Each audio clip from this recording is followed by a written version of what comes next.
I'll do that if you want. You keep holding the, stopping the bleeding. Fingers are over there. And with the abattoir blade, was it, or? It's a pincer. She's actually bleeding from the digital arteries. Wow. I think we're going to have to just get some pressure on because this one's bleeding too, actually. Okay.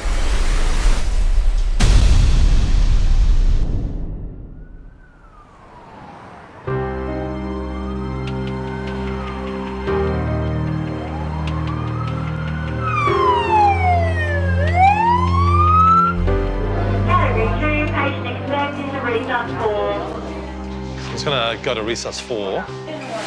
At the Royal Melbourne Hospital, emergency doctor Bjorn Macon and nurse Sarah Thomas are getting ready to treat a young abattoir worker who's had 3 fingers severed. This is where the fingers are coming? Yes. Yeah, okay. I'm going to see if plastics can join us because there's, it sounds like we have 3 fingers in a bag on ice. It doesn't say they were crushed, it just says they were cut off, so hopefully it's... One of the ED doctors. Can you put me through the plastics registrar, please? Yeah, it sounds like it's been done with a chopping knife, so it'll be quite a clean cut. A knife? Okay.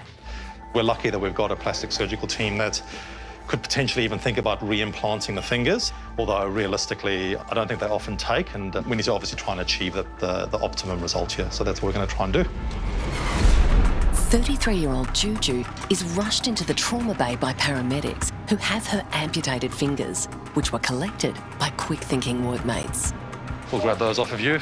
Yeah, thank you. Okay, so could I give you the responsibility of dealing with the fingers so that they get in good care with Wallace, she's getting good care? Yep, no. Please don't let them out of your sight. Okay, good. You need to task somebody with looking after the digits. There's nothing worse than having what was a viable body part which has then been frozen and now is completely useless to the person. On go, ready, set, go. Hello there, how are you going? Hi, good. I'm Sarah, one of the nurses. I'm Jason. Jason? Yeah. And what's your relation to her? Girlfriend, boyfriend. Okay. The young couple met recently at the abattoir, where Juju's worked for 4 years. Juju's been involved in a workplace accident today, working at a slaughterhouse. Her left hand has been impacted by a mechanical pincer and that has amputated her fingers at the first knuckle across the 3 fingers. Yeah. So while we get her settled, would it be okay if I get you to wait in the waiting room? A waiting room. I cannot follow her because I need to translate for her. Oh, she doesn't speak any English? That's fine. Are you okay with being in the room whilst we do everything? Great. Okay. There's been too many occasions where I end up with 2 patients rather than 1 because the partner or the relative has a fainting spell and hits their head on the ground. Jason, why don't we get you... That's fine, over there. Jason appears to be bearing up despite his girlfriend's confronting injuries. We see this stuff every day. I've been doing this 13 years and it would take a lot to shock me, but she will definitely be in a lot of pain and it's our job to make sure she's as comfortable as she can be. Have you got much pain at the moment? Okay. It's been a couple of hours since Juju's fingers were severed and Bjorn needs to move quickly to save them. So, Juju, Jason can translate if you need to, okay? So, my name's Bjorn, I'm one of the doctors. We're going to get some blood tests done. I'm going to have a look at you, just make sure no other injuries, but it sounds like it's just a hand. And then we're going to get our plastic surgeons to come in and have a look, okay? We're going to give you some painkillers for that, and then we're going to need to make some decisions, okay? Okay. Okay. The sooner that she gets the surgery, the sooner that the blood is going to be flowing in those amputated digits again, because the worst case scenario is that those fingers are non-viable and that they can't be reimplanted.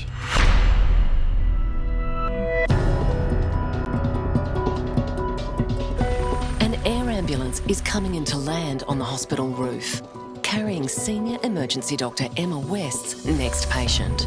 We've just had a phone call from the helicopter. We've got a 74-year-old lady arriving shortly who's fallen 6 steps.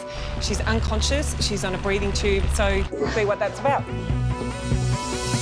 There's a helicopter arriving, but I'm short on the details. There's something about a patient arriving by helicopter, maybe it's the sound. It really gets your heart rate up, it gets the team mobilised. A head injury can be devastating, so we're anxiously awaiting her arrival. So it's an elderly patient who's intubated, maybe with a coffee ground vomit. There's a met pack there and we'll hear more when they're about to come down now. When blood has been exposed to the acid in your tummy, it comes up looking like coffee. So I'm worried that she's either bleeding for some reason within the stomach, or potentially she's swallowed blood from her face, but it could also have gone into her lungs. They're still on the roof and they're coming. 76-year-old Silva has been flown in from outer Melbourne with severe head injuries she suffered in a fall. Oh, raise up one. Oh dear. She's been just sort of borderline on BP's about 100. Okay, no problem. You full handover momentarily. Sorry, I know you're going to do a handover, but coffee ground vomit, not really. It was more blood in the face that's come out. She's had prior to intubation, she's had a huge coffee ground. Okay, yep. It's likely she's got a severe head injury, so really we need to identify where the bleeding is in her brain. I can see she's got some awful facial injuries, but she's wearing the most beautiful gown, and they just don't fit together, an injured face and a beautiful gown. She certainly looks like she was off to an event. Blood pressure 100, so that's a 99. We'll move across to the bed and then do safe circuit, yeah. I'm really worried about her. I'm really worried that she was unconscious at the scene. She can't breathe and protect her airway on her own. She's in a coma. We've got to support blood pressure, oxygen, breathing, because the secondary brain injury is what can kill.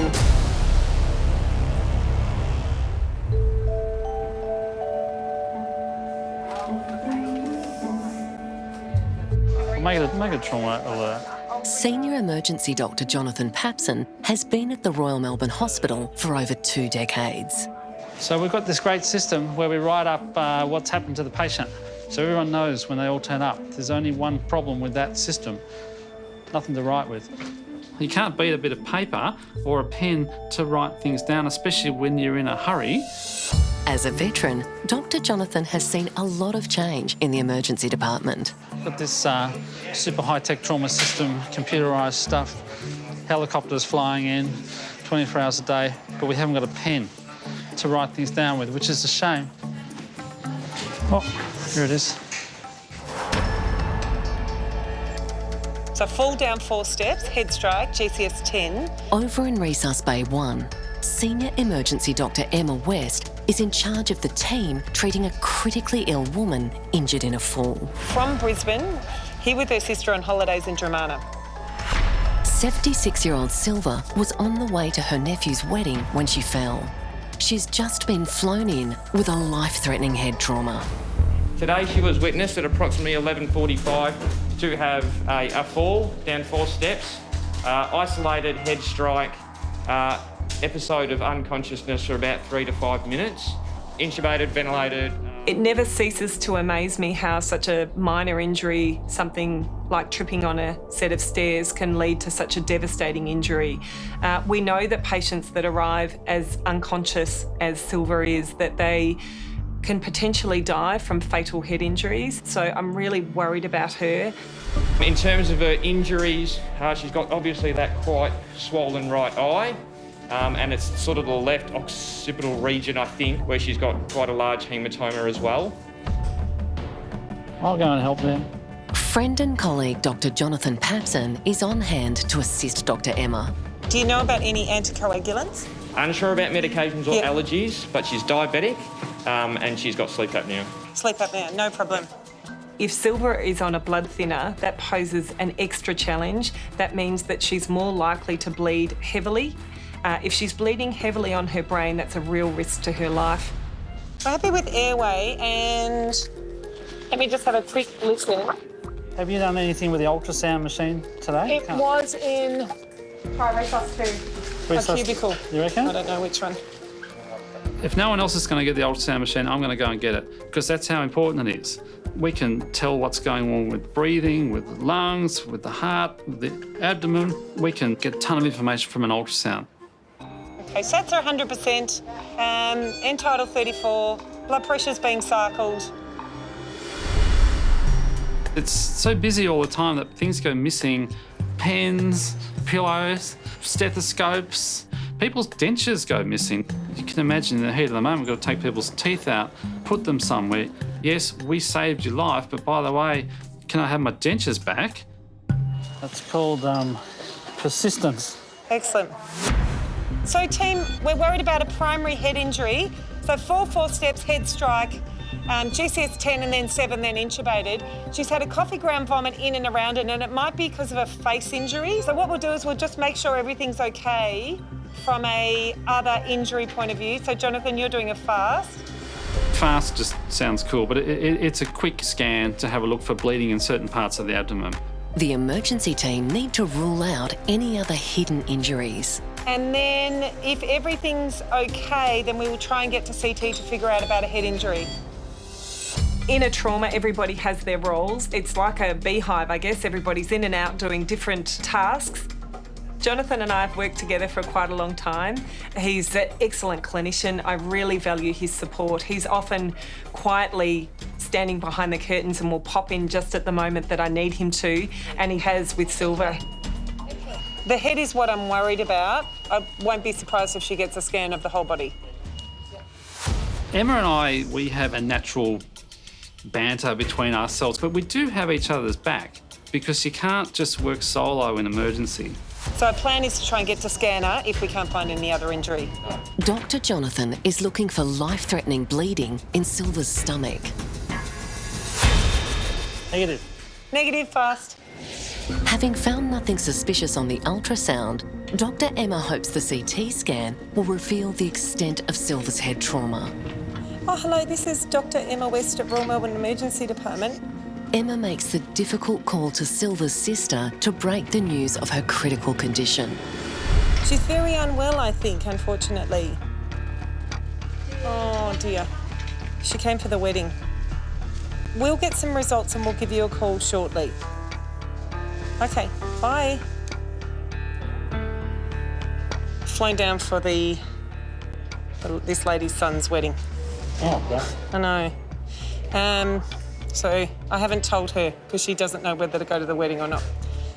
So I've just had a chat with Silver's sister Ada on the phone. She's about to attend her son's wedding. It's an hour away. And she's left with that decision of, do I come and see my sister or can I attend my son's wedding? I don't know what I would do. What would you do?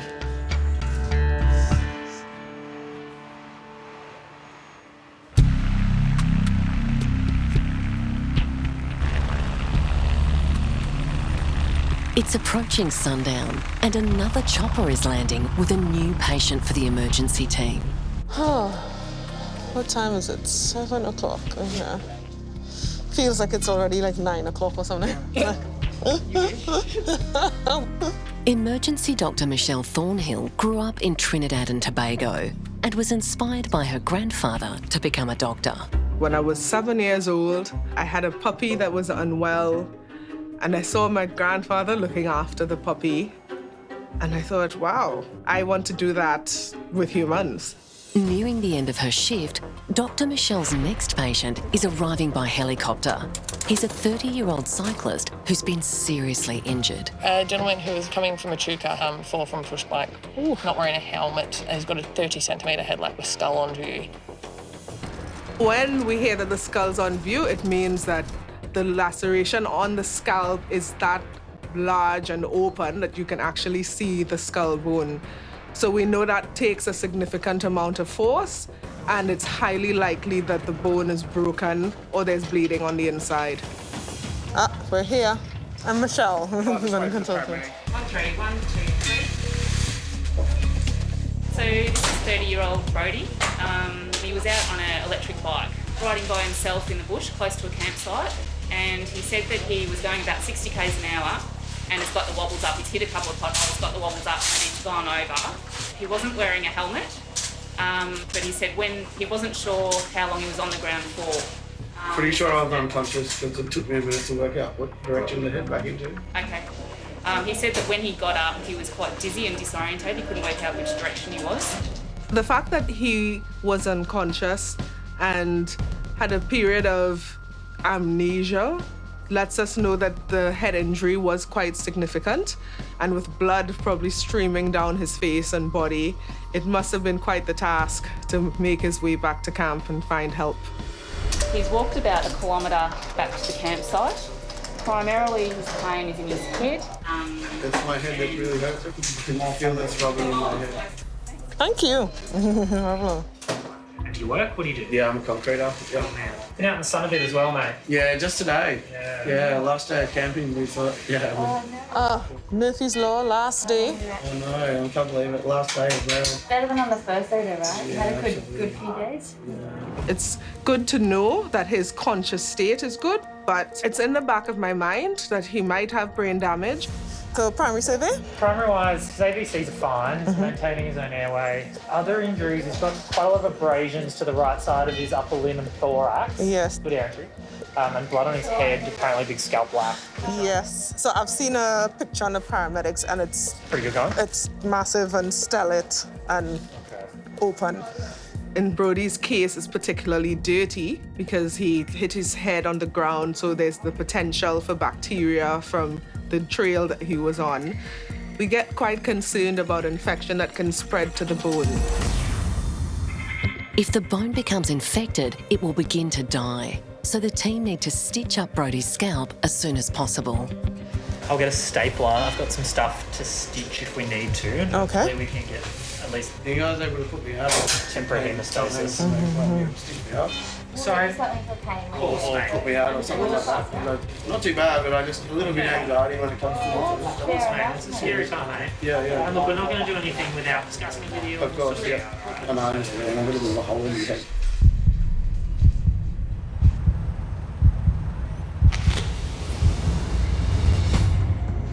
Now feel very pain now.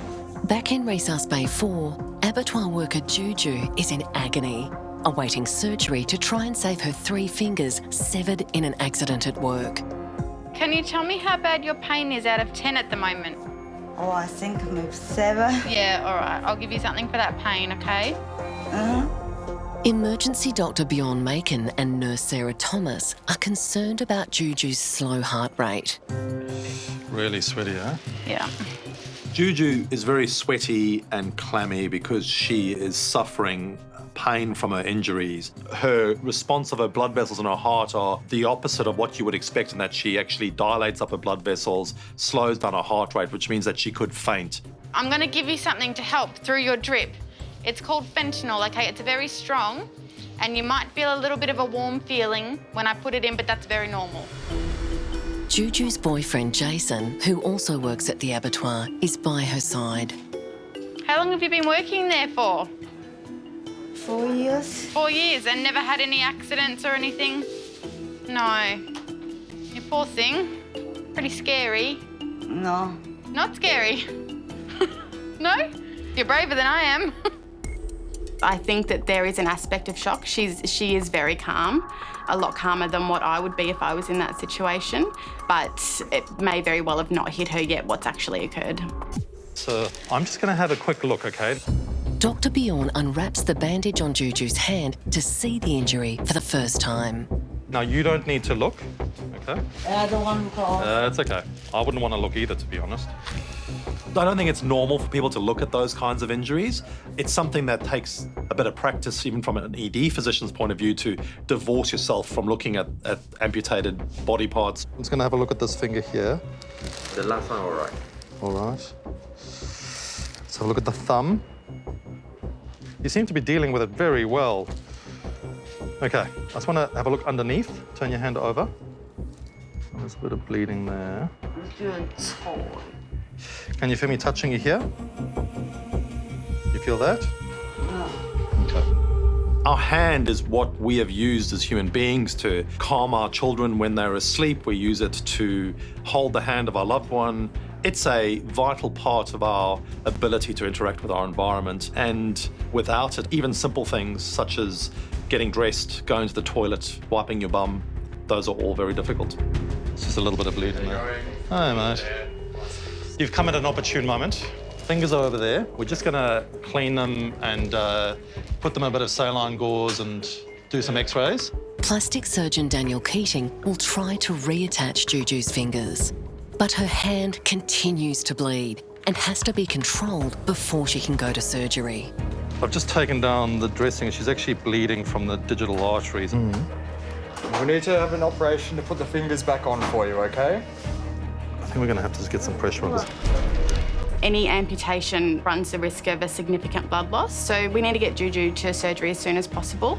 Injuries like this are time critical. This one's bleeding too, actually.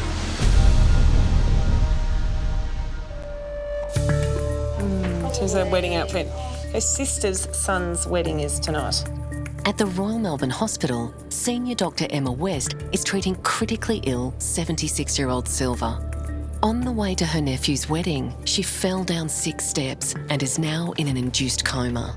I'm really worried she's got bleeding on the brain. She's still unconscious, and we're about to get a CT to figure out what's wrong. Waiting for the CT scan results, I'm really anxious. There are a number of types of injuries. I'd have to say I'm expecting the worst. She's got so much bruising across her face. She's clearly had a heavy knock to the head. I will call the sister when I've heard from... No, I'll call her now. I have an awful feeling that it's going to be a significant brain injury, and I think that's going to be a very, very difficult conversation to have with Silver's sister, Ada. Like intracranial injuries, like subdural blow, as well as contusions. The other side. Oh, has she? Okay. It's like kind of traumatic picture. So there's bleeding around the brain. There's also a large bruise within the brain tissue, and that's damaged brain. There are broken bones around the eye. They're all very severe injuries. They're severe injuries for a young person, and for someone who's 74, it's really serious. Silver's sister, Ada, is anxiously waiting for an update from Emma. Oh, hi, Ada. It's Emma West again from Royal Melbourne Hospital. I'm the doctor looking after your sister. So she has an injury with some bleeding on the brain. She will see a neurosurgeon and she will go to intensive care tonight, and they will decide if she needs any operation. You should go to the wedding. Look, it's difficult, isn't it? She is very unwell, but you wouldn't be here for a while, and I can call you if anything changes. Being a doctor isn't just about, you know, the medications and the injuries. It's really about connecting with people as humans. Speaking with relatives is one of the most important things that we do. Being able to provide the information, but also the love and support and care that the family needs is just so important. Okay, Ada, I'm so sorry. Bye-bye. Yeah, she was crying and really sad, so. It's really serious. She's got bleeding on the outside of the brain, bruising within the brain, and at 74, it's a big deal. We'll just keep in contact and let her know what's happening with her dear sister.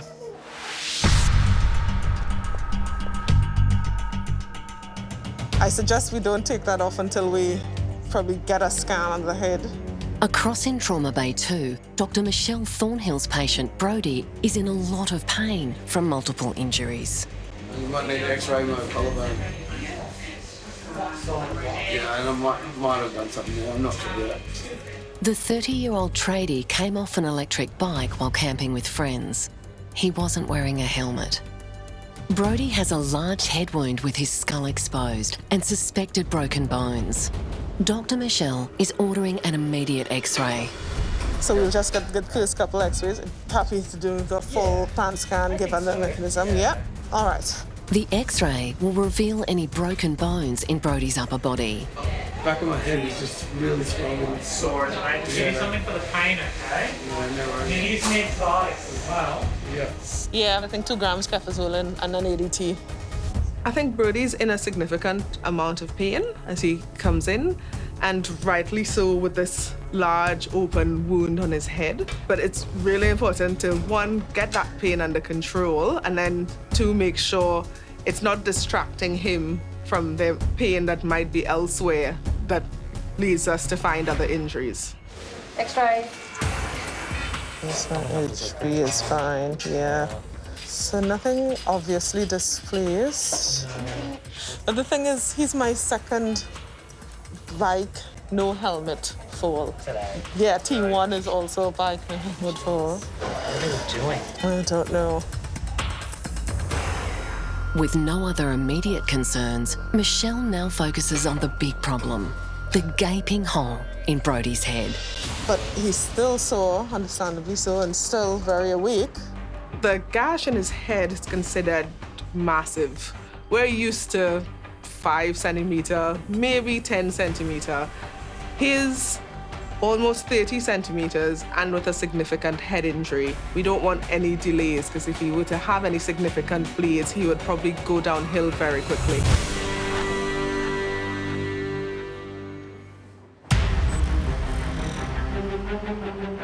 You keep stopping the bleeding. At the Royal Melbourne Hospital, emergency doctor Bjorn Macon is treating a young abattoir worker, Juju, whose 3 fingers were amputated in a work accident. She's bleeding heavily and needs urgent surgery. But you're going to be going to the theatre right now pretty soon, so exactly. Plastic surgeon Daniel Keating has been called in to assess whether or not they can save Juju's hand.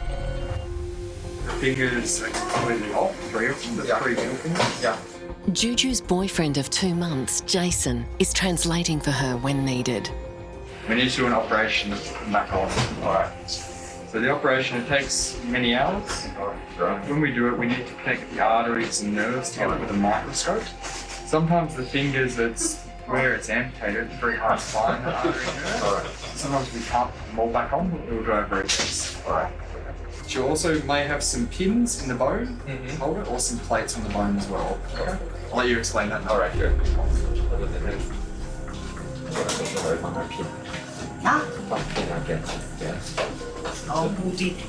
So we're going to do some x-rays of the hand now to work out where the bones have been cut, and I'll come back and have a chat, okay?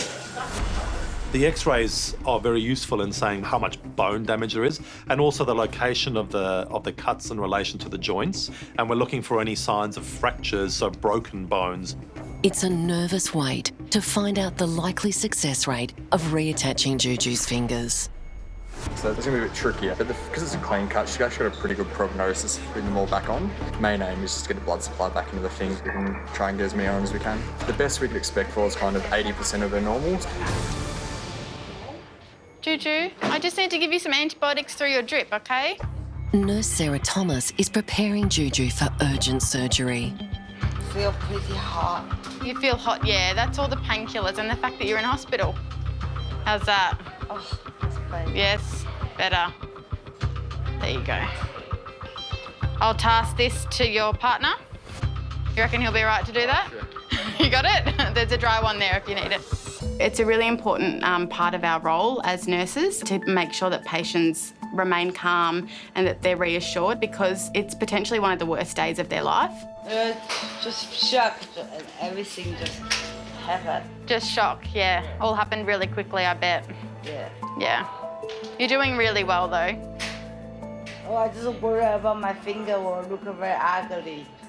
Better ugly fingers than no fingers. Oh. Yeah, true. Yeah. Hopefully we'll get you up to theatre soon, okay? How long have you been together with your boyfriend? Just 2 months. And you and your partner do the same job? You get up together, you work together? Yeah. Does he drive you crazy? No. I think if I worked with my husband, he'd drive me crazy. Oh, really? And I'd probably drive him crazy, yeah. I've been with my husband for 9 years. Oh, 9 years? Yeah, that's why we drive each other crazy. Yeah. Okay, we're good to go. Now, we have to get the fingers. They're coming with us. I'll carry them. You carry? Yeah. Yep, you drive, I'll carry. My role only ends when she leaves the emergency department, so I'm very happy to see that she's heading off in the hands of the right team and to the right destination. All right, you follow me. My hopes for Juju is that they can reattach her fingers. She's got beautiful hands and I think that people take for granted the ability to use their fingers, but when that's potentially taken away from you, it can be extremely confronting.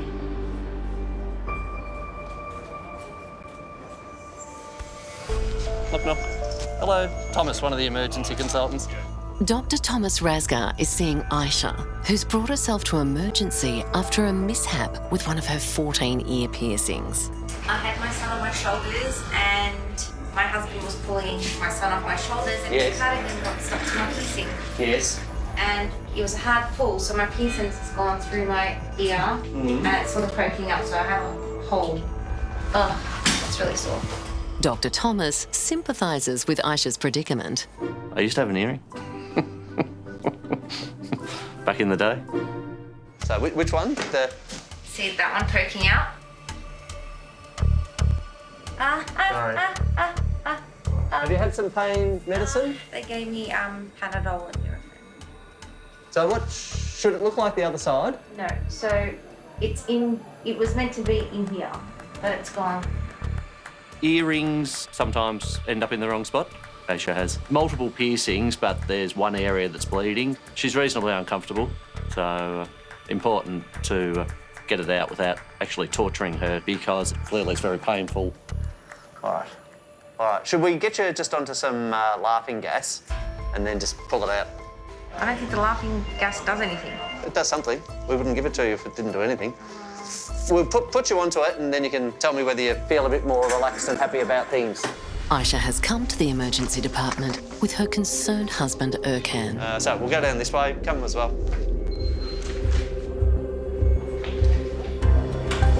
So pop your feet up there and rest back there.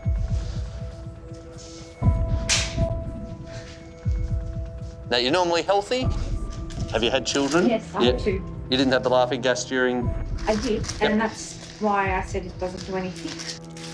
My general approach to things is to try and keep things quite simple. So I've chosen to use laughing gas in this instance because it's reasonably quick to work. It's quite quick to wear off as well. Most people tolerate it very well. All right, you hang on to that one. If you take a big deep breath in, you'll empty the bag. That's it. And if you do 10 or 12 of those, you'll feel pretty funny.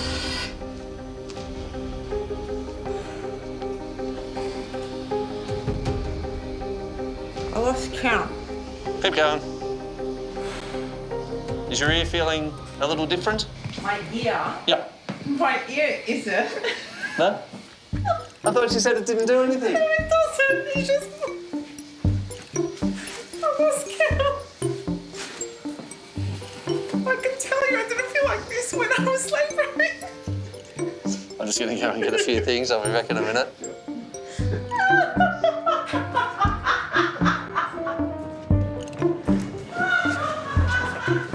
Well, apparently this medication doesn't work, but sometimes evidently it does.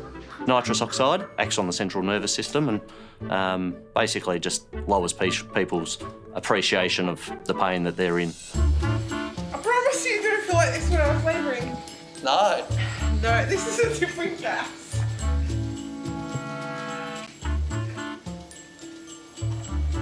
I like this though. It's good, isn't it?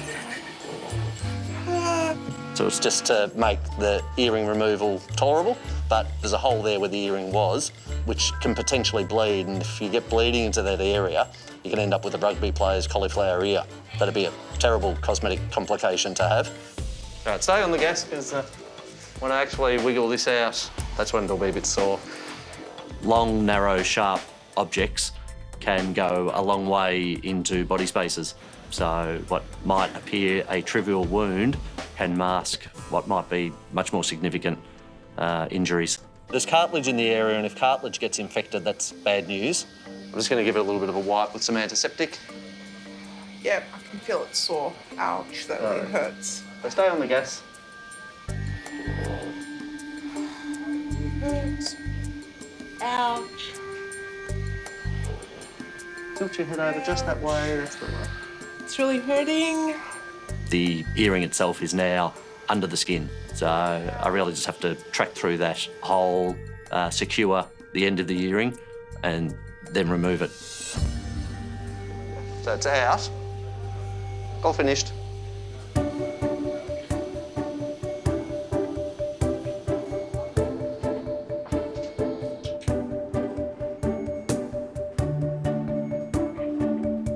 You okay? All finished. I just had a day. Oh, so is my piercing still in? No, it's out. Damn it, I gotta get it re-pierced. But I wouldn't do that for a couple of months. I would let that completely heal and settle down. Now, because it's sitting there as an open wound, what we want to make sure is that it doesn't get infected and that it doesn't actually bleed too much. I think we should do a little compression bandage just for overnight, just so it doesn't swell up too much. Okay. I remember laughing. I was laughing, wasn't I? You were. Sorry. Apart from moral support, Dr. Thomas finds a good use for husband Ercan. Could I have your help? Can you be the ponytail holder? Is that okay? Is that ear comfortable? Fine, yep. It is? Yep. So leave this bandage on for overnight and then just take it off in the morning. Can you pinch that one there again for me? All right. Now, how does that feel? It's tight. Tight, yeah. So it's designed to be tight because what we don't want to happen is bleeding accumulate in that part of the ear. Otherwise, you'll end up like a rugby player with a cauliflower ear. Oh, yeah, no. That would be bad. Certainly down the track, she could probably have it re-pierced, but I'd certainly give it a couple of months to make sure that, you know, there's absolutely no low-grade infection. It should heal up nicely. Yeah. Okay, thank you so much. See ya. Clearly, laughter is great medicine.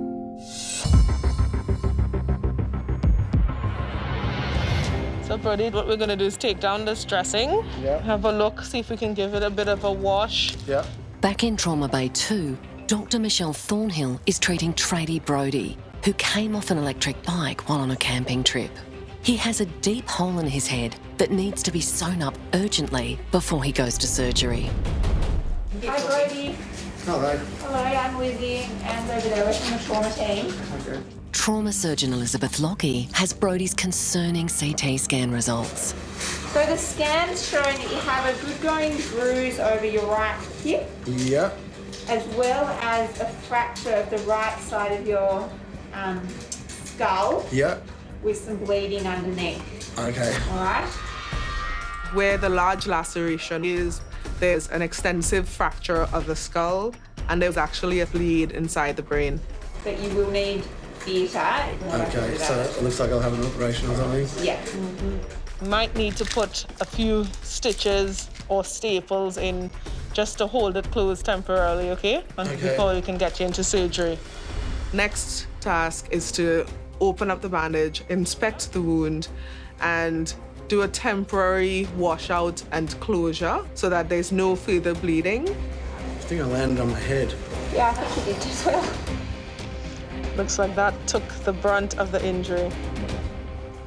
You're definitely gonna need a bit of a trim. Give me a haircut? Okay? Yeah. When we open the wound, we realize the gravity of the injury.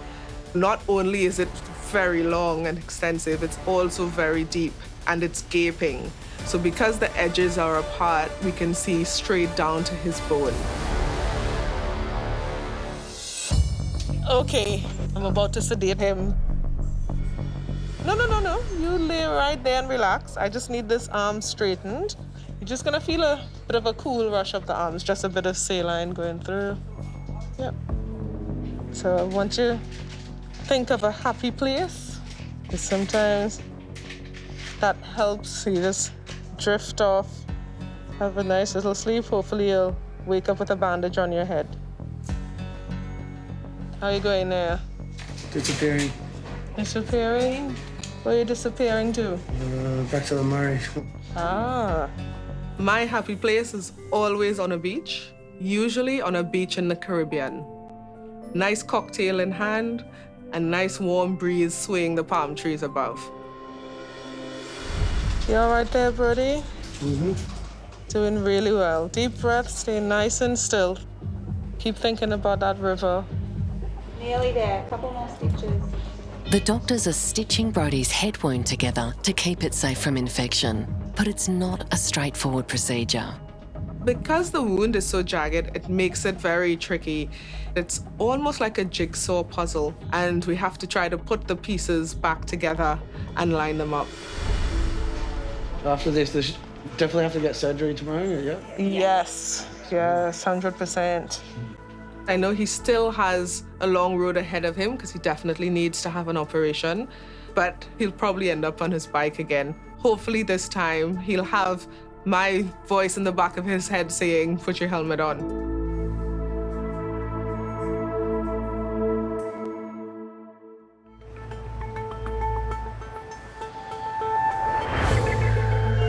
Oh dear.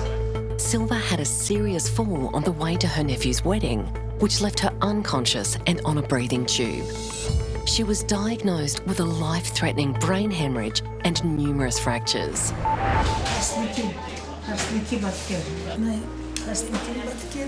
It's been nearly 3 weeks since her near-fatal fall.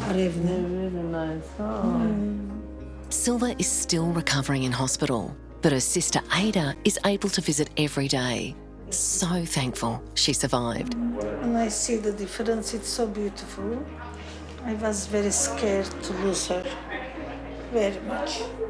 I didn't think it was possible. I thought her head injury was going to be devastating and change her life forever, and it reassures me that what we do matters. Tradie Brody came off an electric bike while camping out bush. Back of my head was just really swollen. Sore, mate. Do something for the pain, okay? He had a massive and deep laceration across his head and required surgery. He was discharged a week after his operation, cleared of any brain injury. Ready, set, go. Young abattoir worker Juju suffered an horrific workplace injury when her 3 middle fingers were accidentally cut off. When I wake up, I just think about, oh, this is real. It's someone really cut my finger off. After a marathon 12 hours of surgery, the plastic surgeons reattached all 3 of Juju's fingers successfully. When I wake up, he just very funny. He said, oh, yesterday was a big job. I said, why? He said, I do your hand 12 hours. I have 2 coffee. And I said, really? I said, thank you very much. You saved my finger. Juju's loyal boyfriend has stayed by her side and offered her constant support. He worried a lot. But he still told me, fine, you will be fine, you will be fine. Oh, what's right? 90%. No, it's right. It's still a long road ahead, but Juju has made a miraculous recovery. It never ceases to amaze me that you can go from having your fingers on a bench, you know, over the other side of the room, to having them reattached to your hand and to have them actually work. It's amazing. I can feel someone touch me or cold on the heart. Yeah, this is no problem. Juju is able to feel hot and cold, which is just amazing. I can't take credit for this outcome. Like, I'm but a small cog in the machine. So many people involved, but I had my bit to play. I often say to patients that, you know, we can't work miracles, but I suppose in this case, maybe I was wearing a pink tutu and a fairy godmother one day.